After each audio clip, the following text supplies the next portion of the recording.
Hello guys, I'm Race Dill. This is the Gentleman Race, and this is our new home.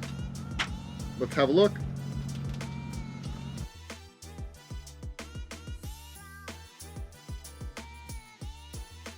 So the layout is pretty open. We have our living room area. We are going to be modifying this for our purpose. We'd really like a freezer right here. Currently we have our liquor cabinet in here.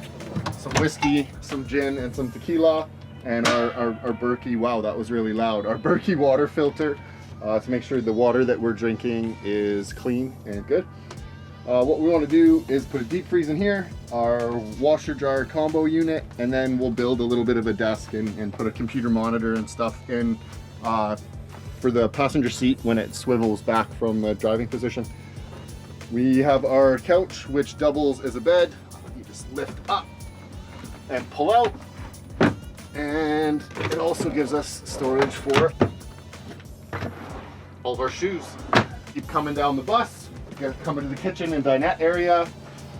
We have a decent amount of storage underneath of each of the seats for the dinette. This doesn't actually flip down and set up as a little bed or flip down and give you more space. When we redo the countertops, I think we'll change that. Kitchen is awesome. Tons of storage, double stainless steel sink. We just got this new Breville Bambino, awesome little coffee maker, small footprint, perfect for us. And we just got a Ninja Foodie. We made one meal with that last night. It was unreal. And we've made 2 rounds of coffee with the coffee maker, both excellent. Got a LP range. Nothing too fancy, but it works. That's all we need. And then we have a 2-way fridge, freezer. Continue down through the bus. We have got a full shower, which is awesome. And we also have restricted headroom from here back in the bus. I'm 6'4", so I can fit underneath the roof vent, but I don't fit anywhere else in the bus. It's only 6'2" back here. If you keep coming, you'll see tons of cabinet space in the bathroom. We have our wardrobes, the wife's and mine, and then we have some extra storage for towels and all that kind of stuff. We have the bedroom. It's pretty awesome. Tons of light, AC unit directly above the bed to keep it cool. I put some hooks in on either side so me and the wife could store some more of our clothing. And underneath the bed, we have a ton of storage as well. All of our small stuff is in the near little wardrobe area behind me. We have a stereo system back here. We got some 5 1/4s hidden in the terrible 2000 balances. We got some 6x9s up there.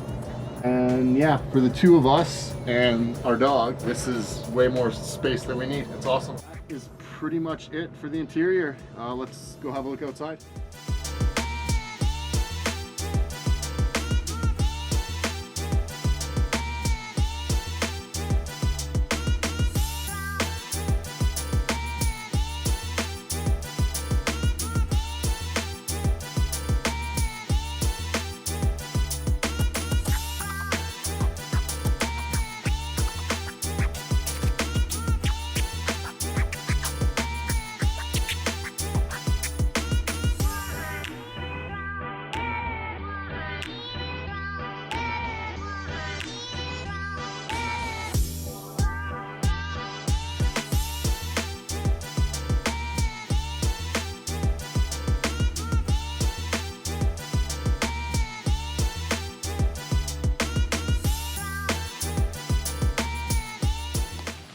What are we doing?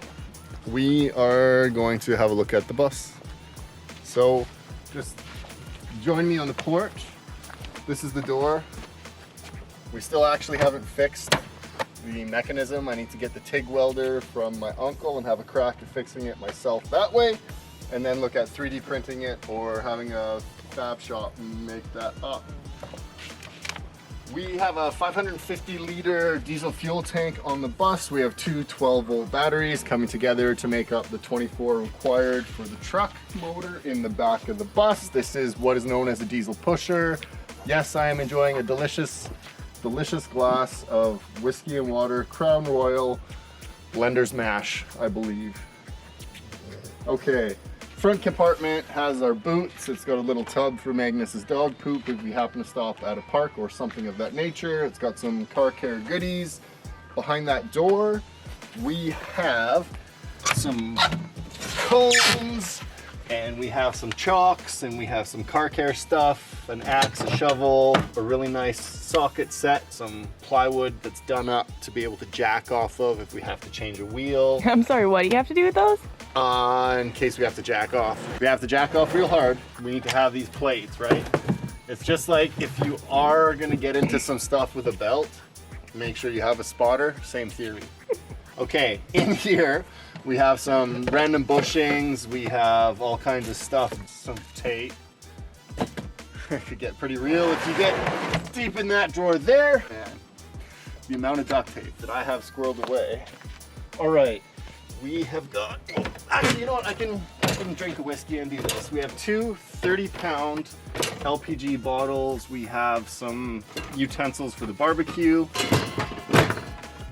Now, you may have asked yourself, why does your face look melted? And if you want to kind of have a little bit of a, at the nose especially, yeah. I had a LP flash fire in the kitchen. I think I had turned the element on, tried to light it with the lighter. There was no fluid in the lighter. I think I had forgotten to turn it back off. Went about my business, filled up the barbecue lighter, and when I turned to light it back up, there was some fluid on my hand. All the hair on this arm, as you can see, has been burnt off. My beard, if you can do a comparison to other videos, has lost substantial girth. Yeah, it got pretty serious. Earlier that same day that I melted my face in the evening, the barbecue lit on fire and was blowing flame out crazy everywhere while Sydney and I were washing the bus. We were just doing some, you know, work to set up this video, and this lit on fire and went all crazy. Maybe 3 hours later, I was setting up to cook dinner, and boom, the arm, the beard, the face, it was savage. Massive fireball. I can't believe that the bus did not go up. But we do have fire extinguishers everywhere, and I will get into that because safety first, guys. We do need a new barbecue, however. I'll be sorting that this week. I got the plate from the Yukon that was originally on it. Thanks, Kelvin. And I got a cheesy sign about, yeah, I would rather have rad cars than a rad wife. What do you do? Because these days you're allowed way more cars than wives. I like that seals the deal for me, right? We have a tool slider here. Tool slide, tools and stuff. We have to take a sip of our drink. Yeah, Crown Royal. Cheers. Fire extinguisher. Crucial. Batteries. We have got 8 250 amp hour 6-volt batteries wired to be 4 12-volt 250 amp hour batteries to power our 300-watt Xantrax generator. We have inboard vacuum system. We need to tweak it a little bit to get a little more performance. I find that it's a little bit weak, but we're gonna go and see the what, I don't even know the right term, the vacuum people. The vacuumist. The vacuumist. We'll see the vacuumist and he'll get us sorted there. The water pump works awesome. This, all right guys, so this is one thing that does suck a little bit about bus life. With our Wabasso heater, it does heat the hot water, but you actually have to flip a switch. It just doesn't do it automatically. So you can run the generator that doesn't heat the hot water, but you run the truck, like the bus motor, the big Detroit diesel in the back, free hot water whenever you show up where you're going. The Webasto will heat the hot water if you flip a switch, and the generator doesn't do diddly with the hot water, which is unfortunate. This dedicated hot water tank behind here, which you can see, if you want to just come behind me and cram it in that corner, get it in there all deep black, you'll see that there is a dedicated 10-gallon hot water tank there, electric. But we are looking to be off-grid. We are looking to boondock, so we don't have shore power to plug into. It does nothing for us. We need to get a tankless LPG hot water system or something else. Get a second inverter, a whole bunch of solar, which we already have planned, and the solar and off-grid and all that stuff ties into this beautiful girl's name, but we'll get more into that in another video. Let's continue to the back of the bus. Okay, let's have a look. We have the intake for the 8V92 right there.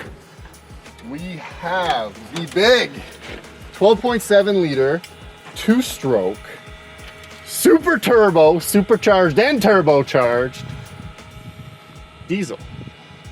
That's the thing of beauty. Now, it hasn't been ran in 3 days, but as long as I do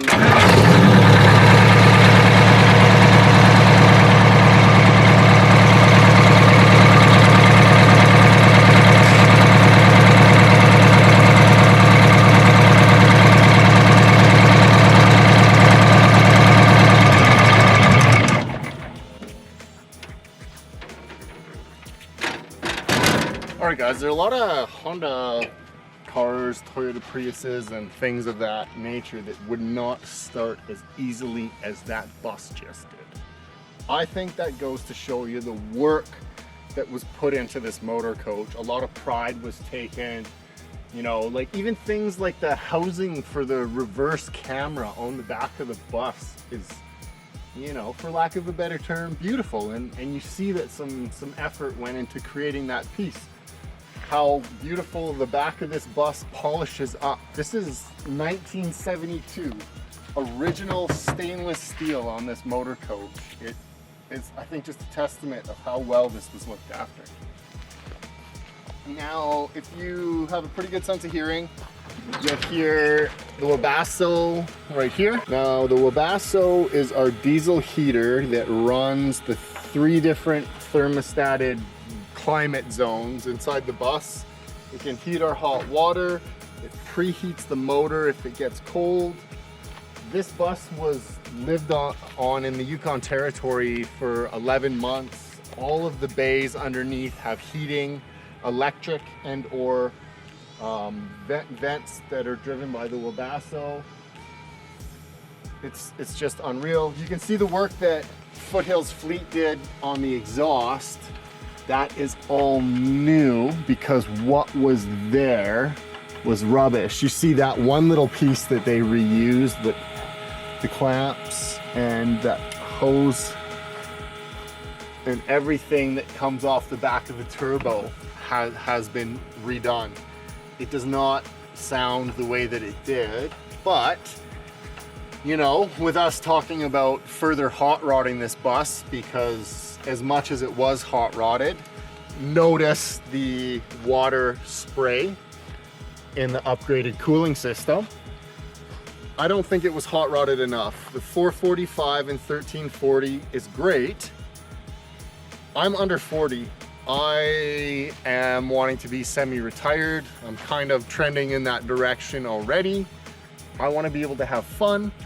I want to pull this into Foothills Fleet with a set of 115 injectors and a new pump, and I want to get after making some serious power, because ultimately the name of the channel is The Gentleman Race, which means we definitely need to get behind the wheel of something on track sooner rather than later, and the only way to do that is to get a trailer behind this bus so we can get where we're going. But let's continue on our tour. Here we have our water manifold. So we have a bay faucet here, as you can see, for doing things like washing my feet and the dog before we go back into the bus. We have a primary filter here, which helps with organics and biologicals. We have a 1 micron filter to take the really big stuff out. Obviously that's in the clear pod. Then we have our carbon and organic filter in here. We also have the Berkey. So this is everything that we run through to brush our teeth, shower, you know, wash the dishes, etc. And then anything we drink goes through the Berkey filter, which is again, like very, very good filtration. We have this to blow the whole system out if we are going to be somewhere quite cold. And then we have our radiator drain for the block right here. The cooling system for the truck motor, the Detroit diesel in the back, the cooling system for the 20 kilowatt, hey Magnus, Kohler generator behind me, and the Wabasso are all tied together to form one system. It's really awesome, the redundancy that we have on this bus. And then we have a vent here for the heating system to keep this all nicely thawed in the wintertime. Doors are all insulated. This is the aforementioned 20 kilowatt Kohler generator. I have changed the belt on this. We'll probably use this as an opportunity to throw that video in the top corner about now. This has only had that belt that I've changed done and a breaker here changed. It was weak. Anytime we ran the AC, it would kick out and cause us dramas. I chased the issue for probably 24 hours, about a day, and figured out what it was. Got it changed, and we haven't had any issues since. Gonna do a big service on this. Right, moving on. Have some more storage up here in the front passageway of the bus. All of our hoses for our drinking water, as you can see underneath the bus, get stored up there. We have some tire chains and some pumps and replacement parts in that cabinet. We have some more tire chains in that milk crate, some jacks to lift out the bus, another fire extinguisher because you can never have too many on something like this. And that is pretty much it on this side of the bus. We have a little compressor up front, which helps the truck compressor in the back if we want to air up very quietly and leave in a hurry, just behind this door. And that, I think, is our 1972 MCI MC7 Challenger. Thank you for watching this, guys. Sorry you've had to look at my terribly disfigured face. It is what it is. Reminds me of a Mel Gibson movie, but whatever. The wife digs scars, so I look tough. We'll see you next time.